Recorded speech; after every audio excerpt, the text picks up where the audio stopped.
حتة الأرض عجبتني وخدتها. واسمع يا أبو صلاح، أي حد يفكر يحلو على الجبس هزعله.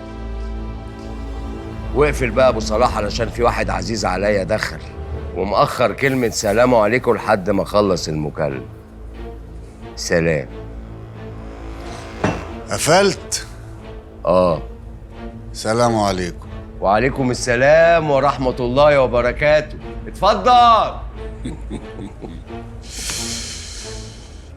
أدهم جالك وطلب منك ميادة، وابن راجل وقد كلمته، وأنا وملكوته ما كسرش كلمة ابني أبدا.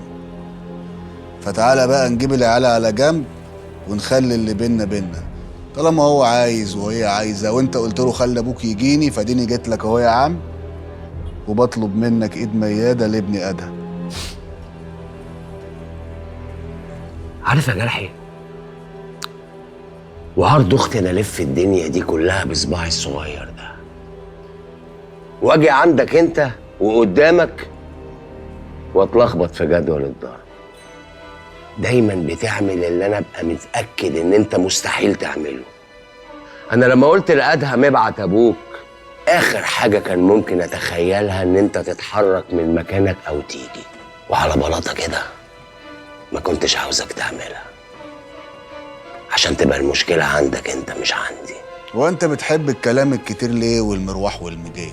ما السلكان مفيش اشد منه، وزنت الراجل المجي في العدل. تعالى يا عم مرة واحدة في حياتك في العدل. الله، بلاش تكسر قلب بنتك يا جباس. ما انا وانت والسبتية كلها عرفوا خلاص ان العيال بيحبوا بعض. بص، متهيألي إن مفيش حاجة ممكن تحصل لي في حياتي تسعدني أكتر من إن أنا أقول لك دلوقتي لا. لا يا جرحي، ما عنديش بنات للجواز. أصل أنا مش هاخد لبنتي واحد أبوه سوابق.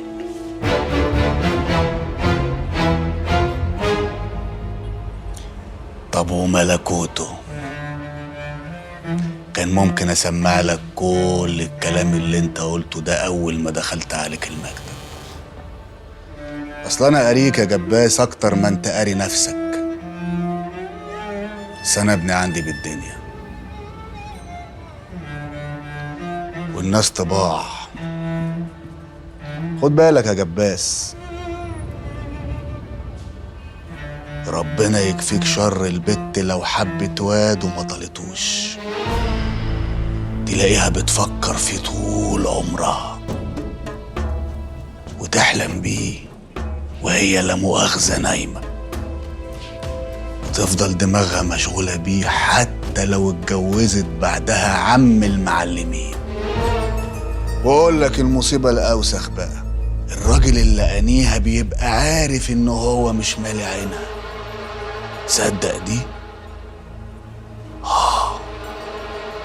وبيبقى عارف إن دماغها مشغولة بغيره حتى لو غيره ده مش معبرها.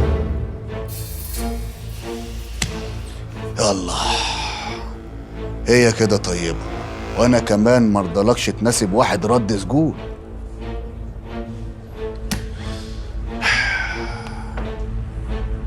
سلام يا حبوب.